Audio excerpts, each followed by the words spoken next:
Welcome to Are You Quizzing Me? I am Vineet Nair with my co-host Aditya Kashyap.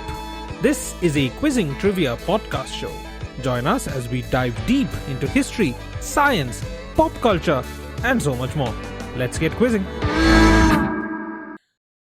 Welcome to episode number 67 of Are You Quizzing Me, your favorite quizzing and trivia podcast show.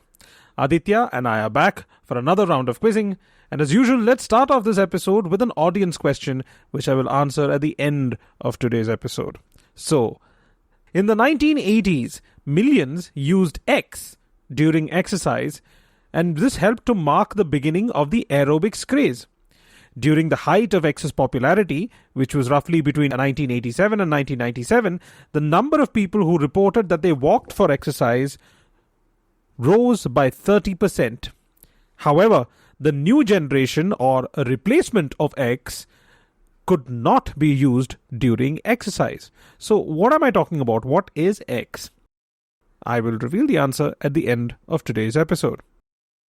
Now, we have the small matter of the pending infliction of torture from last week.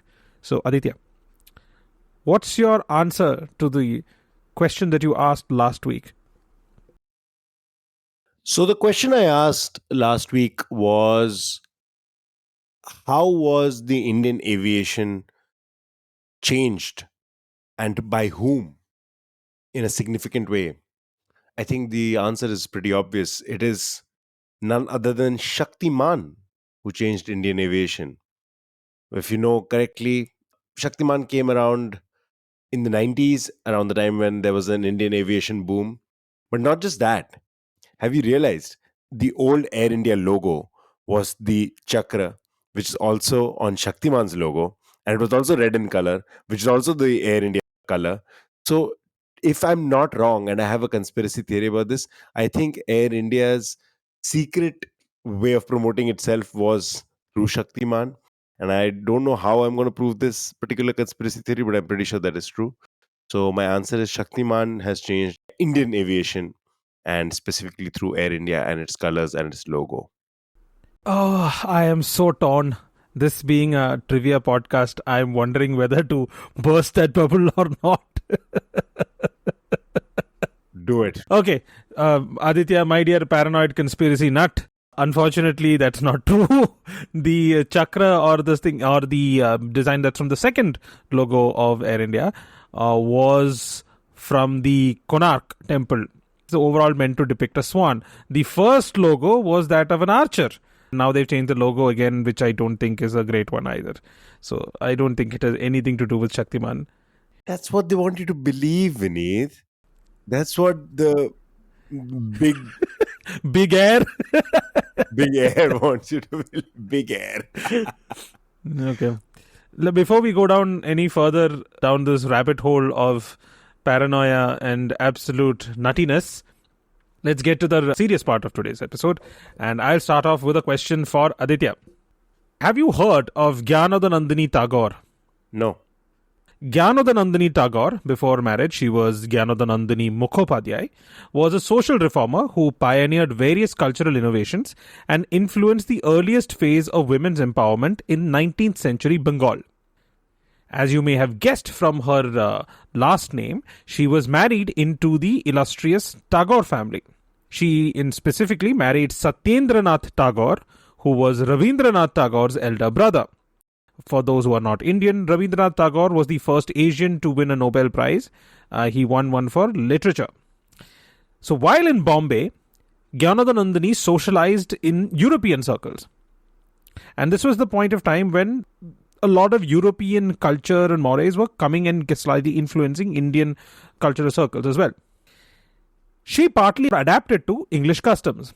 Now, as a result of this, she came up with something which was adapted from Parsi and Andhra customs, and she added her own modifications to it. While this was not completely novel, she is credited with popularizing it. What is it that Gyanodanandini introduced, or rather reintroduced, which is practically de facto in the current day? Oh, that is rather broad. I have no clue right now. what particular narrow field should I be focusing on? Let's say fashion. Okay. Something to do with fashion, specific or rather inspired by Parsi and Andhra cultures, right? Yes. And that fashion continues to be as is. Oh, it's almost de facto today. The thing is, you would be very aware of this. Practically anybody living in India would be aware of this. Anybody who's thinking about India would be aware of this. But very, very few people know that Gyanodhanandini Tagore was responsible for this. And even fewer would know what it's called. Okay. And you said she is the wife of Rabindranath Tagore's elder brother. So I'm placing her somewhere around the turn of the century, maybe slightly later. Yeah, this is roughly around the turn of the century, yes. Turn of the last century. Fashion innovation of that time. I'm assuming the sari is older than that. I'm pretty sure the sari is older than that. Is it a specific type of sari? Like, man, my lack of knowledge shows, but the different styles of sari that are found across the country. Can you be more specific? It is to do with the sari. You're right. You're on the very right track. It is to do with the sari. But can you be a little more specific? I mean, like, you're in the ballpark. I could probably give it to you, but then this is not just, I can give it to you show. This is a trivia show, and I'm trying to get you to guess the trivia. No, fair. Was that no fair or was that no fair? A little bit of both. Because when you ask me for specificity as far as saris are concerned, I am stumped. I just know like random names, and honestly, I won't even be able to tell them apart. Like Chanderi. Forget the name. No, it's not. It's got nothing to do with design. If you can just describe what it is, I will give it to you. What innovation that is, as I mentioned, de facto today. Okay, so one of the most common, I guess, sari innovations or differences I know of are the various ways that you can take the pallu. Is it one of those? Like, is it like taking it over one shoulder versus taking it over the other shoulder? The term you're looking for is a type of sari drape. Draping of sari, yeah. There are entire YouTube channels dedicated to different types of sari drapes and whatnot. Is that something she came up with? So I will give it to you right now. You are in the ballpark. She popularized and came up with what is today known as the Nivi sari drape. Okay. If you look at any generic stock photograph of an Indian woman wearing a sari, if you look at air stewardesses or air hostesses, you go to any resort, any front desk, any random woman off the street, there is one particular way that is common all across India, where the pallu goes over the left shoulder. And that particular drape, along with the introduction of the use of petticoats and blouses, is what Gyanodhanandini came up with. So I'm going to take you on a story. So during a tour of Gujarat with her husband, Gyanodhanandini improvised upon the sari worn by Parsi women. She created her own style of draping the anchal or pallu over the left shoulder as opposed to the Parsi style of the right shoulder, so that the right hand remained free for courtesies. Now this is where the English portion comes in, because you would have to shake hands. Right. And if your pallu's over the right shoulder, you can't keep just moving it, right? Right. Yeah, she changed the drape to the left shoulder so that the right hand would be free for courtesies. Now, this also changed saris in a very fundamental way. Because she changed the drape from the left to the right shoulder, this increased the length of her saris from the traditional 5 yards to almost 6 yards, which is currently the standard sari length today. Wow. Now, to create a style that would conform to these new sensibilities, she adopted the navy drape that also incorporated the blouse and the petticoat. Because we are talking about the Victorian period here, right?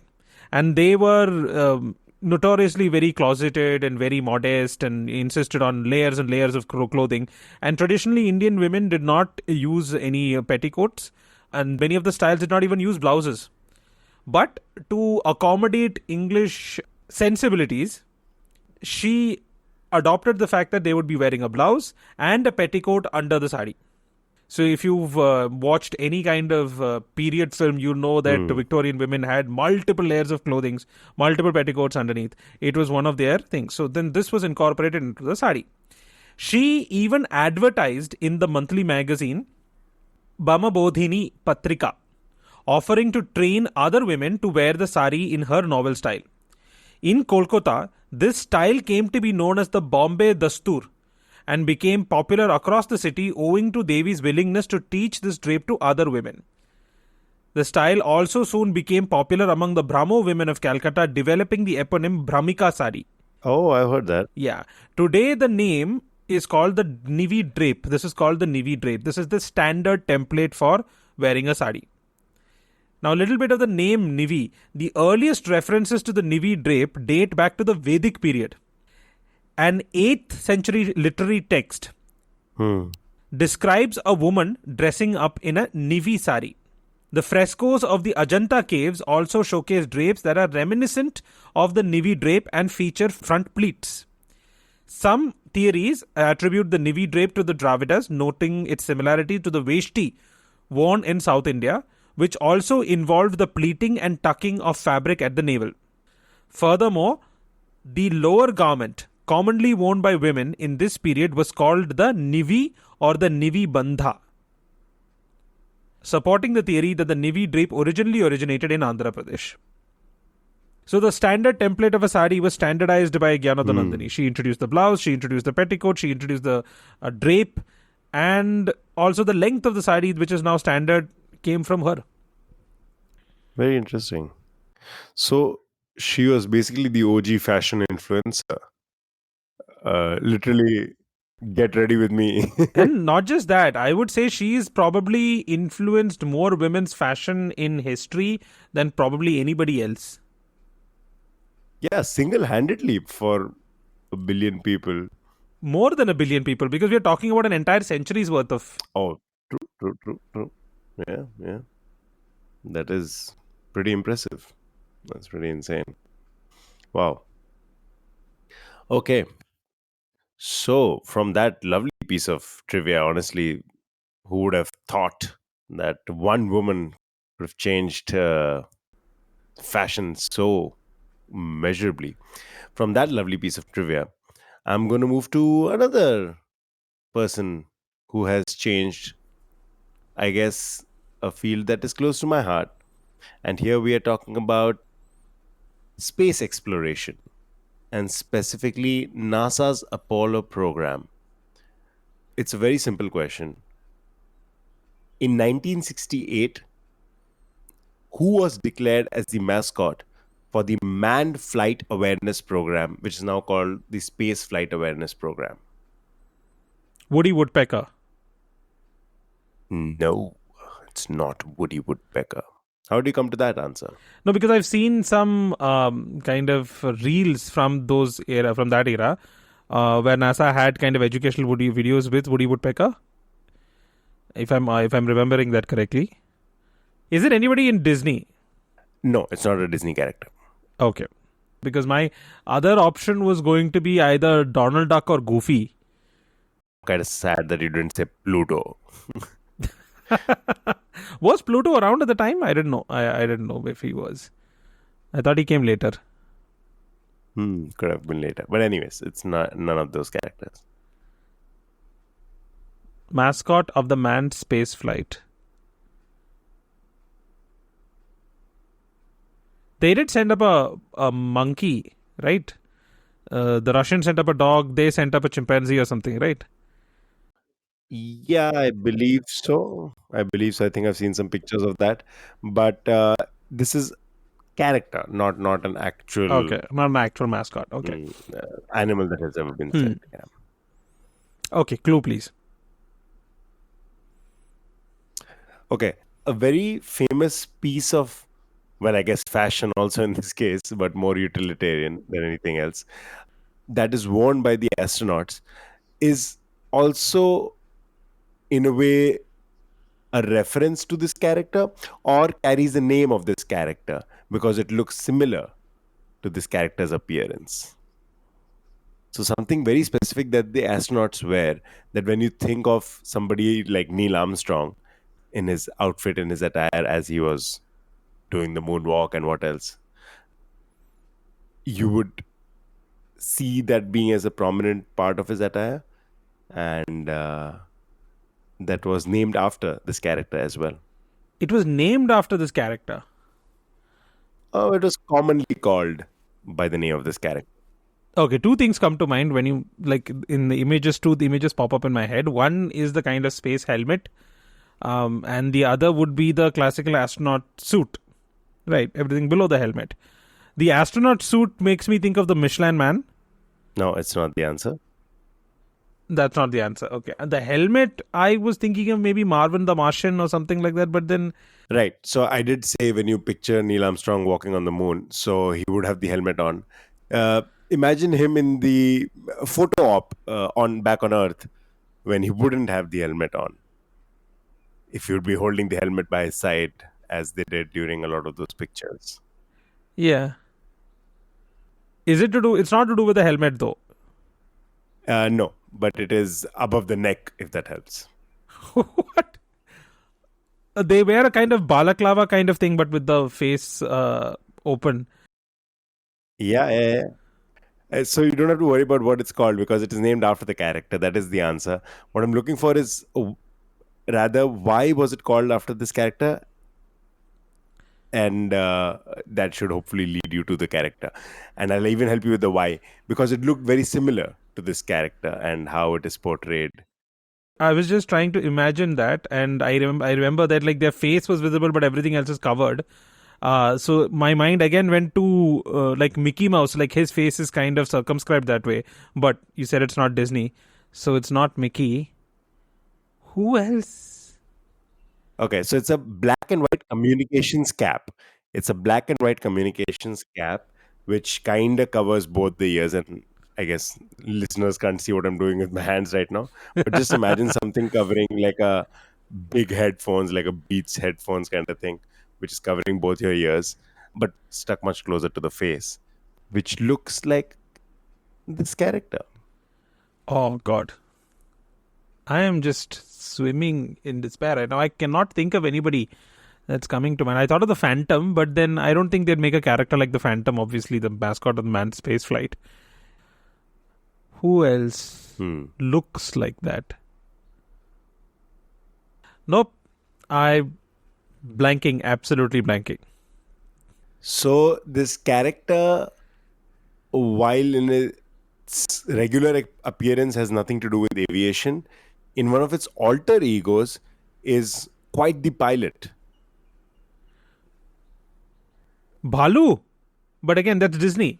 No, I was thinking of Tailspin. No.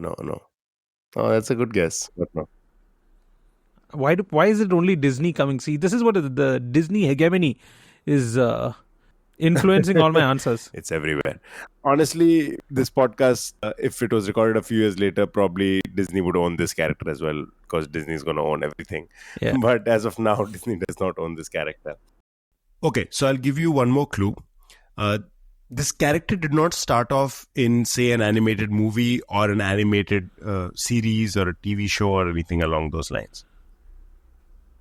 So you're saying it was a comic? Yeah. Comics which were big in the 60s. Huge. Huge, huh?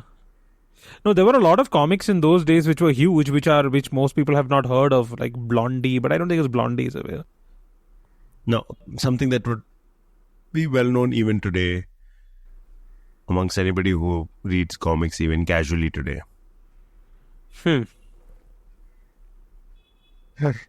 So this character has never appeared on television. It's only in a comic. I'm sure it has appeared since, but it didn't start off there. Okay. Oh, it didn't start off there. Okay, so then I'm just so lost right now. This is going to be something simple. I'm fairly sure of this. It's going to be extremely simple. It's a dog. It's a dog. Scooby-Doo. Nope. Scooby didn't start off as a comic character. I realized that like 2 seconds later, but yeah. Oh, Snoopy. Snoopy is the answer. Well done. I didn't know Snoopy was a pilot in any other form. I was not aware that he was a pilot. A World War One flying ace in the comic strip itself. Oh, okay. I've never read the Peanuts that much. Yeah, so.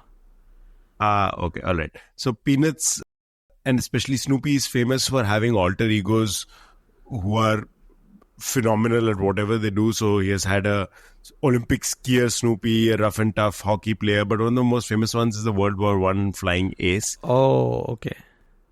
So NASA approached Charles Schulz with the idea of using Snoopy as a mascot. Now, when I said think about what they're wearing, there is that communication cap which is black in color, which covers the ears of the astronauts. Oh, yes, pilot. Okay, yeah. Which looks like the Beagle's ears. Okay, got it, yeah. Charles Schulz himself was a war veteran, so he probably cared about space exploration from that angle. Snoopy has served as the personal safety mascot for NASA astronauts since 1968. So pretty much as long as the space program has been around. The Apollo 10 lunar module's call sign was also Snoopy, and the command module's call sign was Charlie Brown. Okay, Apollo 10 was the one that just performed a few revolutions around the moon and came back. I believe so, yes. Yeah, that was Apollo 10. Oh, okay, nice. Yeah, they are semi-official mascots for that particular mission. And there is a very interesting picture that Charles Schulz drew of Charlie Brown in a spacesuit that was hidden aboard the craft to be found by the astronauts once they were in orbit. And that drawing is now on display at the Kennedy Space Center. Nice. So, yeah, Peanuts and specifically Snoopy have been part of NASA's space program for basically all its life. Oh, that's nice. I would encourage listeners, and Vineet, you also specifically, and this is a pop culture recommendation, so I'm going to repeat it at the end, but check out Peanuts. Honestly, Peanuts is, and I think I read this somewhere, it is the longest story ever told by one human being, because Charles Schulz did the entire thing from conception till the day it ended, and it ended with his death, basically. And he did it entirely by himself. Though on his 100th birth anniversary, on Charles Schulz's 100th birth anniversary, a lot of other comic artists paid tribute. So if you go to the Charles Schulz official website, you can see all of the tributes. And there are some very beautiful tributes there. And one of my personal favorites was this one of Charlie Brown finally kicking the football. So like one of them allowed him to finally kick the football into the air. It's very sweet. It's very cute. Yeah, even I know that trope. Lucy always manages to fool him. I know that trope. This is my recommendation on a similar vein.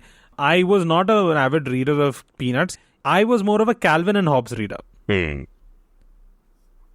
Calvin and Hobbes was my guilty pleasure when it came to that kind of newspaper strip comics. So that's my recommendation. Calvin and Hobbes, it's a fantastic series. Bill Watterson did a fantastic job. And I think it ran only for like 10 years, but I remember keep reading it for almost more than that. But yeah, it's a fantastic comic strip. Definitely. And a great question also. I absolutely did not know this trivia about Snoopy, and now I will never forget it. So I'm going to move from comics to manga, which is like comics in a different part of the world. So X is a Japanese manga series written and illustrated by Tsukasa Hojo. Okay. That's Tsukasa, that's Tsukasa. Right. It was serialized in Shueisha's shonen manga magazine, Weekly Shonen Jump, from 1985 to 1991. X spawned a media franchise like many other manga series, it spawned a media franchise consisting of numerous adaptations and spin offs from several countries. The franchise includes 4 anime television series, 3 anime television specials, 5 animated feature films, including a film released in February 2019 and as late as September 2023, several live action films, that is 2 Hong Kong films, 1 French film, and a Japanese film. There's also a video game and a live action Korean TV drama.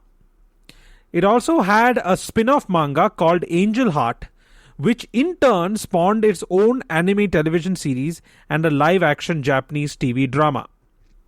So I need you to tell me, which manga series are we talking about?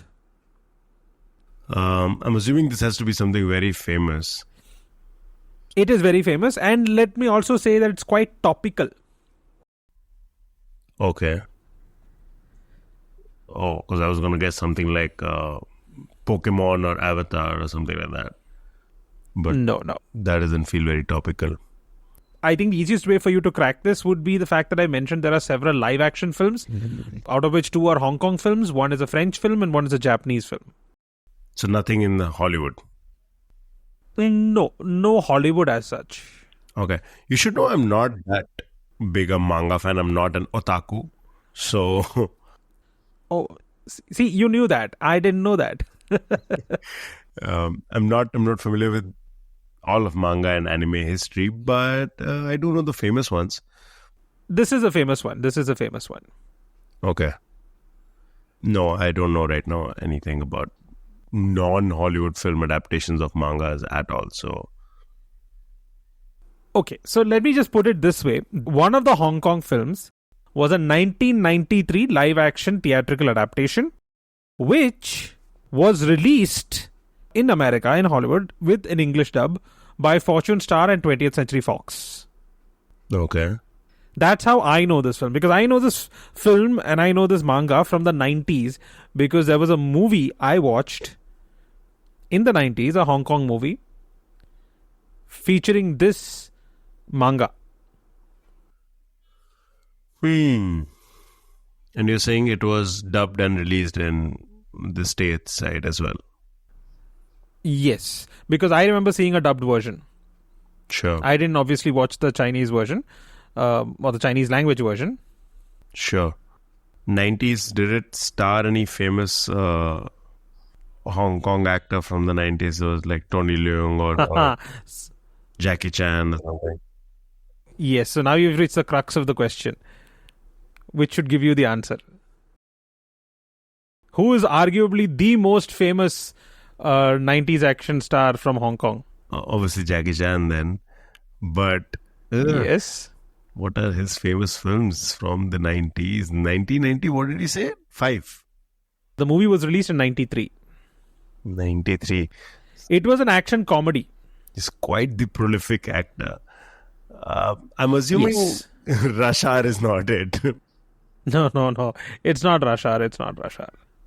I remember one more of his famous 90s films is the Drunken Master. The Legend of the Drunken Master. No. No. There's a scene in the movie where he basically a Street Fighter themed fight in the movie. Street Fighter 2, the arcade game. Yeah. So if you know Street Fighter, you know there's a character called Honda. Sure, yeah. So for the movie, they changed the name of that character from E Honda to E Hyundai, because Jackie Chan had a contract with the Mitsubishi car company at the time, and Honda was the name of the rival.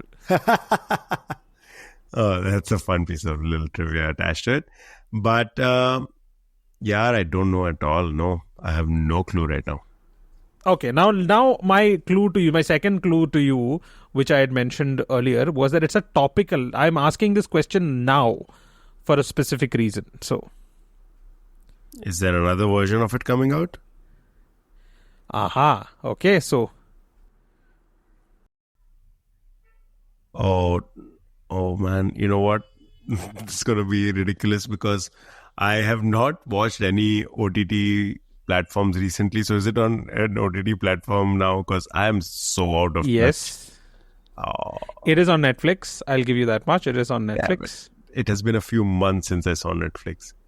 And I'll tell you why, because they enabled that password sharing thing. And I was not even leeching off of anybody. I was not even using. I had a family account. It's just that my family is spread out across the globe. So Yeah. now we can't even use the same account anymore. But all my Netflix woes aside, some Netflix series, Netflix anime.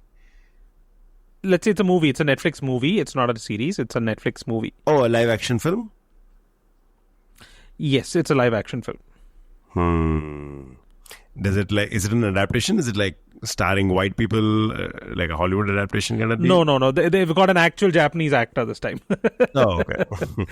And Scarlett Johansson is not in the movie. Oh, then nobody cares. If there's no white washing happening. Okay. So there have been mixed reviews about this movie. I've read articles where some of it classify as this crazy action flick, which is just worth a watch. And there are some which say that it's just a ridiculous film. So there are multiple options for that. So I don't think now, if the Netflix clue doesn't give it to you and the Jackie Chan clue doesn't give it to you, I think I'd probably just tell you the answer. Or do you want me to go on giving you clues? You should go for it, because I can't think of anything which ties both of these together. Okay, so the movie, the manga series and the name of the movie, obviously they're all the same. It is City Hunter. Oh, I did not know there is a Jackie Chan movie called City Hunter. I know that it's on Netflix. Oh, there's a crazy Jackie Chan movie called City Hunter. Okay. I loved it as a kid. It was a complete farce, more comedy than action. Sure. But it was a fantastic movie. There have been multiple movies since it. There's been a French movie. There have been multiple TV series. There's been a Korean drama called City Hunter. There have been animated films called City Hunter. So it's been revived over the past 10 years quite a bit. Interesting. Okay. I didn't know that. So, and it's available on Netflix right now. So the new City Hunter movie is available on Netflix right now. Very interesting. Okay. That was something that I can look forward to watching now. Whenever I get my Netflix account back on track. And annoyingly enough, I'm the one who's paying for it. Like, my parents are not using it. Oh my God. And I don't even have access to the account, which is very heartbreaking. I'm just gonna not watch Netflix anymore again, I guess. Okay, so from my sad little Netflix story, but that was a great question. And Jackie Chan of all people. Jackie Chan, interestingly enough, I've been told I mispronounced the last name. I believe all of us do. It is not Jackie Chan. It's Chan. If you go by how... Chan? Yeah. The Chinese last name would be pronounced. Chan would be Chan. Oh, okay. Yeah. Because I had quite a few friends in Singapore who were the last name Chan. And none of them were Chans. Oh. They were all Chans. They were all Chans. Okay, nice. Interestingly enough, this is, I don't know if you can even call it a connect. So I told you about the pieces of trivia about Honda and Mitsubishi from the original City Hunter movie, starring Jackie Chan. Can you guess the name of the lead actor in the new City Hunter movie? Devu? I don't know. His name is Ryohei Suzuki. Suzuki, sure. That makes a lot of sense. Lovely coincidence. Okay. Well, speaking of actually last names, which Indian last name has to do with the profession of a trader or a salesman specifically for perfumes? Okay, incoming flex. So, the Sanskrit word for fragrance or perfume is sugandha or gandha, which means a good smell. So, which is where you also get the origin of Gandharva and whatnot. But anyway, coming back to this. So, the family or family name or the kind of name of traders who, deal with these kind of perfumes and fragrances would then obviously be an offshoot of Gandha, and that is where we get Gandhi from. So Gandhi is again from the Banya caste of Gujarat. So thank you, ladies and gentlemen, I'll be here all week. And that is my answer. Oh, wow.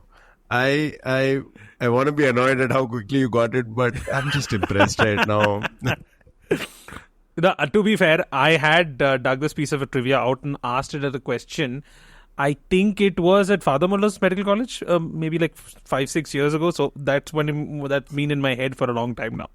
Yeah. You carry a lot of trivia with you. I've learned so much trivia and I forget it so quickly. No, same here. Same here. It's just some things just don't, like, they just kind of hang on like leeches. Yeah, this is one of them. You could easily ask me questions from this podcast show. One of the earlier questions that high likelihood that I'll be like, I have no idea. You can ask me a question I have asked and I would still be like, yeah. Okay. Anyways, that was a very quick crack. Yes, it is Gandhi, which I assume at some point would have been Gandhi, and it became Gandhi over time. And Gandhi Probably, is, yes. yeah, the last name of Mohandas Karamchand Gandhi, Mahatma Gandhi. Yeah, well cracked, well done. On to you, sir. Okay, so I'm going to stay with Indian etymology. So this expression X, okay, this is an English expression I'm talking about. This expression X means that the person who holds the most power in any situation. If you overhear someone at work describe you as the X, it means that they think of you as the most important person in the office. The expression comes from 19th century England. The origin is supposed to have come from British colonialists mishearing a Hindi word. What is this expression? Obviously, it's not a one-word expression, but I've just grouped it together as X. Oh, mishearing makes it interesting because I was going to say guru or pandit, but... Yes, that would be obviously the first thing that comes to mind.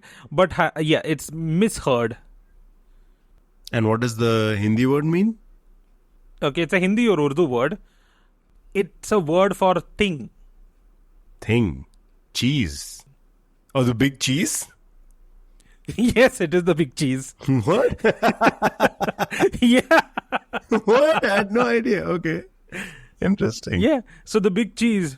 Yeah. So when badi badi cheese hai, we say no. Right. So then they were like, oh, badi badi cheese, the big cheese. Badi badi cheese, big cheese. Oh, wow. Okay. So they misheard. So the word cheese means in Hindi means thing. They heard cheese and transliterated it to cheese. Right. So the phrase remained the same. Right. Right. As in something big, like a big thing. Yeah. But then it went from big thing to big cheese. Oh, that is so cool. That is really cool. The fact that there just happen to be two words which are pronounced similarly or almost the same, but mean two different things. Yeah. The big cheese. Wow. I would have never guessed. That is lovely. Okay. Since we are doing some etymology, I'm going to do a quick etymology question as well. And this is a word that is very prevalent in Bombay, definitely, but across the Indian subcontinent, also in some other Asian countries, Malaysia, Thailand, Burma, Singapore. It is a British Raj term. So it is from the era of the British Raj. And it was originally meant to refer to a place of assembly.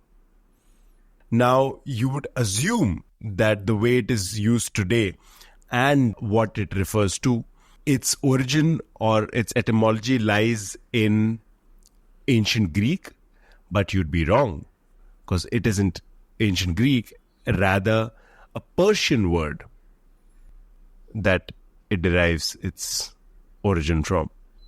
If you divide the word into two parts, the first part refers to a ball and the second part refers to a home or a compartment, a dwelling, a house, whatever. So what is this word that I speak of, which is found across the Indian subcontinent, like I mentioned, which also used to refer to a place of assembly, is used in a slightly different context, similar but slightly different context today.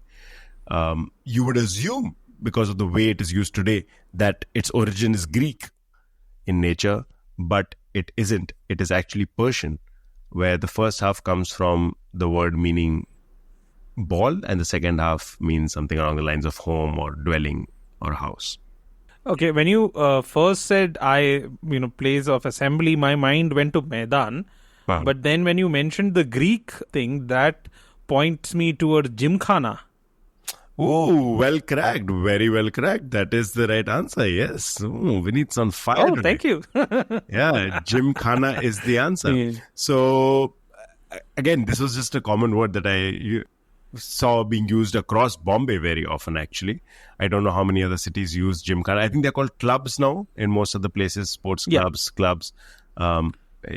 I lived in Ahmedabad briefly. Quite a few places there are called clubs. Delhi also, I believe, uses the word clubs. But Bombay still uses Gymkhana. So does Goa. We do have a gymkhana here as well. Right. There are multiple here actually in Bombay.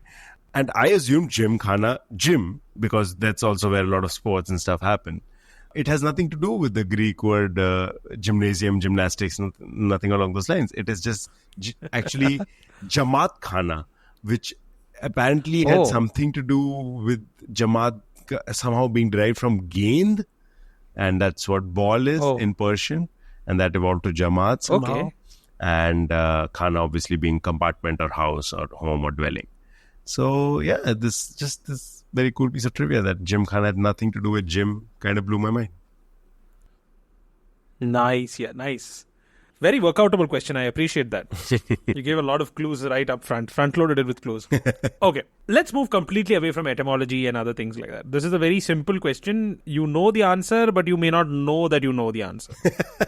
Okay? Love it.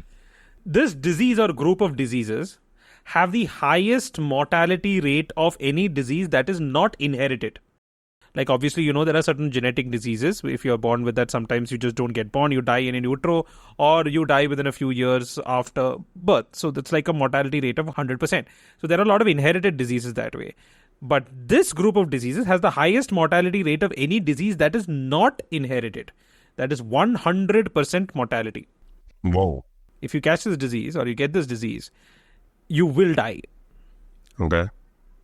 Most of the modern world knows about this disease because of some scares that have happened since the 90s in places like the UK, the US, Japan, Okay. etc. So, I will be very lenient. I don't expect you to give me the scientific name of the disease or the group of diseases or whatever, but if you get very close, I will give it to you. There is no cure, and no one has ever survived getting it. As I mentioned, 100% mortality. I'm going to take a shot in the dark, and I have no idea why might even be the answer. But is it prion diseases? Prion diseases. Wow, I was expecting you to go to, mad cow disease and all, but then you went straight to prion. Yes, you are talking about prion diseases, specifically transmissible spongiform encephalopathies. These are, again, as you mentioned, prion diseases. Now, these prions are this weird category of disease causing, let's say, molecules, because they're not technically viruses, bacteria, they're not even technically alive. They're just kind of misfolded proteins, which can, if they come into contact with other normal proteins, will also cause misfolding among them. Now, that's a little complicated, but everybody would have heard, or at least most of you would have heard of mad cow disease. There have been scares of mad cow disease in the UK in the 90s, which caused other European and other countries to ban UK beef for, I don't know, almost a decade. And these kind of scares have happened in America as well, for which, if at all one cow is seen to have gotten mad cow disease, they would immediately cull the entire herd. So they would have to kill all of them. And if this comes to human beings, which is usually ingestion, so you eat protein or meat which contains a prion, that's when you get it. So these are transmissible spongiform encephalopathy. So examples of which, obviously, is bovine spongiform encephalopathy, which you know as mad cow disease, and the variant Creutzfeldt-Jakob disease, or CJD, which is caused by ingestion of prions from cows with an animal form of TB, and Kuru, which is a disease recorded only in a small population of practicing cannibals in Papua New Guinea. So this is great. Obviously, I just have to make one clarification. You said prion diseases, but there are a few other forms of prion disease which are either genetically heritable or caused by random mutations. Okay. So we are specifically talking about transmissible prion diseases, and these have 100% mortality rate. And you got that. I have to ask you, I thought, like most people I asked this question to, they all go to rabies. What prompted you to go to prions? Uh, I shouldn't be embarrassed, but I am a little bit guilty pleasure. I'm assuming you've heard of or you've played the game Plague.Inc. or Plague Inc., whatever it was called. It's a mobile phone game where you are supposed to basically destroy the world by generating this disease that would kill the entire world. So the beginning of the game, you're given a couple of options. So you can either go bacterial, you can go fungal, you can go viral, you can go, and one of the more advanced forms was prion. And the rest of them I had heard of. I'd never heard of prion disease before. And turns out when you go for prion, it is one of those very high mortality rate ones, but also happens to be tough to transmit or something along those lines. Yeah. You have to eat it. You have to ingest it. Yeah, exactly. So, like, unlike, say, viral, which transmits very quickly but won't have high mortality, the idea of the game was basically to destroy the entire world's population. So, I used to always go with prion diseases because I was like, oh, I love the high mortality. Nobody survives my plague. And that's how I first heard of prion disease, because I was trying to destroy the world in Plague Inc. So, I guess all those hours of mobile gaming came in handy just for this day. Nice. So again, as I mentioned, a lot of people think of rabies. Rabies has a very high mortality, in the high 99.9999% kind of mortality rate. As of 2016, only a total of 14, that's 1/4 people in history are known to have survived a symptomatic rabies infection. We're not talking about a rabid dog or a bat or something biting you, and then you get the rabies virus, but you get the vaccination in time, or the immunoglobulin time. That does not count as a infection. We are talking about a symptomatic. Once the symptoms emerge, right? Hydrophobia and all those ones. So symptoms emerge. That's a symptomatic rabies infection. And as of 2016, only 14 people have survived a symptomatic rabies infection. Wow. So because of that, it has missed the 100% mark. But as of today, prion diseases hold the record. Interesting. So Aditya, last question of the day. I will do the last question of the day. And the last question of the day is also courtesy one of our listeners who I asked a question from last episode as well. And Ayush had sent multiple questions. So here's another question from Ayush's set. Kissa Kursi Ka is a 1977 Hindi language political satire film directed by Amrit Nahata, produced by Badri Prasad Joshi. Amrit Nahata was also a member of the Indian Parliament.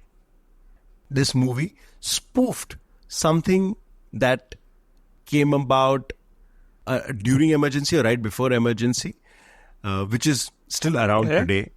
And because of that, both Indira Gandhi and Sanjay Gandhi tried to get it banned by the Indian government during the emergency period, and all the prints were confiscated. Do you know what it was trying to satire? A pet project of Sanjay Gandhi, actually. What was this movie trying to satire? When you say Kissa Kursi Ka, the first thing that comes to mind was the court case against Indira Gandhi when she used government resources to influence the election.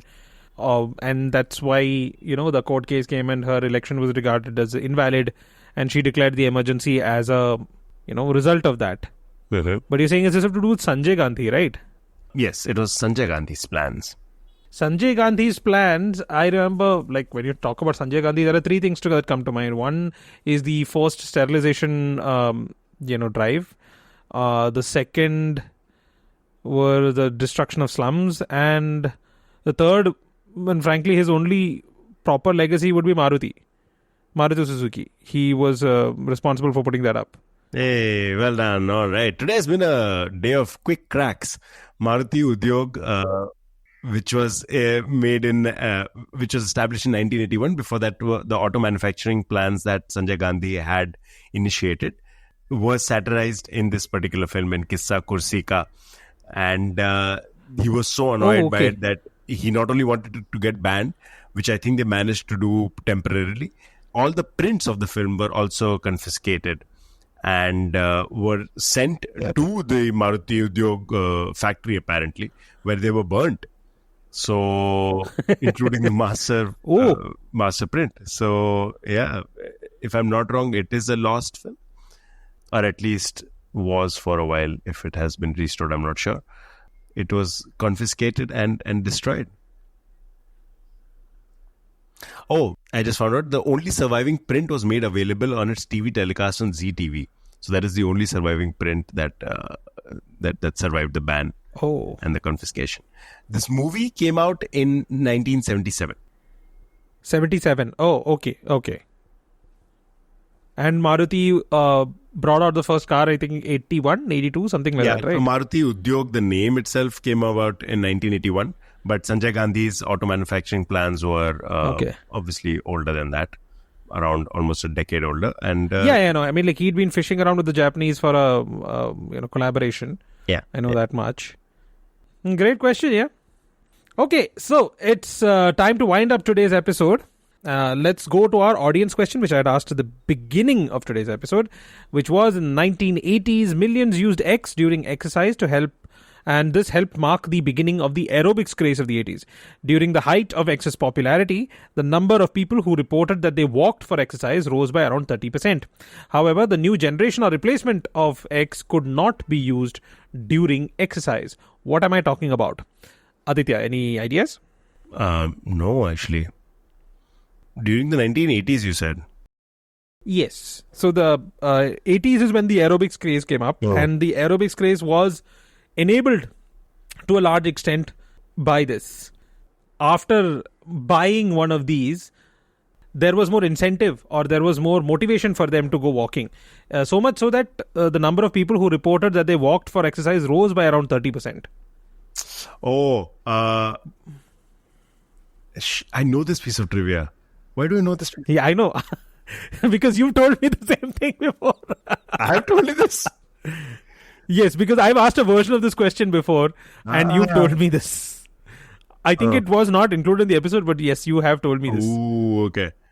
Is it the Walkman? Yes, it is the Walkman. See what I mean? I actually forget stuff that I might have mentioned myself. Right. Yeah. Yeah, so the Walkman and the replacement was the Discman, which came out in 84 and they produced it till 2000. But as you know, the Discman would keep skipping. You had to keep it flat. But if you tried climbing stairs or walking down stairs with it, every few seconds it would skip. The music would keep skipping. So you had to kind of, be stationary. So so it was the Sony Walkman. Cool. Okay. Cool. So Aditi, you've already mentioned Peanuts as one of your pop culture recommendations for this week. Any other? So yeah, when I say Peanuts, I would say go back and look at some of the most famous Peanuts comic strips, including the very first one, which is pretty symbolic of how the series would shape up over the next few decades. But apart from that, also the people who have paid homage to it, especially on Charles Schulz's 100th birth anniversary. Those are some lovely comic strips by some of the most popular comics that were active at that time. Not very long ago, a couple of years ago itself. I would also recommend, since I'm recommending Peanuts, so moving to something in the food space, I would recommend this book called Salt, Fat, Acid, Heat. Yes. I encountered this as a Netflix series first, and then I realized it is based off of the book. It is by Samin Nosrat, who is Iranian, I believe, and she has written both the book and is in the Netflix series as well. What a lovely, lovely book. What a lovely series. It talks about food. It talks about cooking. There are recipes and stuff mentioned in it, but it is so much more than that. And Samin Nosrat has a very, very unique voice, which is beautifully represented in both those forms. So check out the Netflix series and check out the book. Both of them gorgeous. I actually encountered it when I was preparing for MasterChef Singapore. I don't know if I've mentioned this. Oh, I did not know that. You tried out for MasterChef Singapore? I was in MasterChef Singapore. I was in the top 12, top 13. Wait. Whoa. Hold your horses. How is it that I don't know this? I've never heard of this before. When was this? This was not very long ago. This was a couple of years ago as well, yeah. No, you don't get away with a couple of years ago and all. I want year, season number, so I can dig this out on YouTube. I don't know if it's available on YouTube. I don't know. I don't think I have seen the entire episode. I will find it. I was there only for like one episode. and then I got eliminated. So No, it's but not top much 10 means you would have been like, you would have gone a couple of rounds, not right? into the MasterChef kitchen. No, I was not. I was Oh, eliminated okay. just before the contestants go into. So I never got the apron, but Oh, I was okay. there like in the top. I started in the top 18. I came down to the top 15, top 13, something like that, and then I got eliminated. Yeah. I am the one who will be editing this episode, so I'm very tempted to delete this entire part. But coming back to pop culture recommendation, out of which MasterChef Singapore starring me is not one of them. So, Salt, Fat, Acid, Heat, the Netflix series and the book, and of course Peanuts comics. Both of them worth checking out. And to our audience members, I will get the information out of Aditya, or I will dig it up in some way, shape, or form, and will inform you in future episodes as to what exactly Aditya did on MasterChef Singapore. Worry not. So, my recommendation for this week, I've already mentioned Calvin and Hobbes, fantastic comic series. There's a collected Calvin and Hobbes book that's available, hardcover edition. It's worth its price. That's one of those. One of my recommendations. My second recommendation is that on Netflix India, there has been a recent entrant. It's not a new TV series, but it's one of my favorites from almost 2 decades now. But it wasn't available in India until I think about last month. The series is called Monk. As most of my recommendations, it's got to do with crime. It is a cozy weekly mystery series featuring what can only be described as the defective detective. So imagine if your lead character, in this case Adrian Monk, played by Tony Shalhoub, has innumerable number of phobias and has OCD as well. Some of his phobias include milk, heights, and whatnot. Not the best thing to have when you're a detective, but the series is just a heartwarming series. It's a cozy series, something that every time I watch it, you feel like you're sitting down with a cup of hot chocolate on a rainy day. It's a beautiful series, and until recently you could only watch it on the Peacock network, but now it's come to Netflix. So for everybody in India, I strongly recommend Monk. It's fantastic.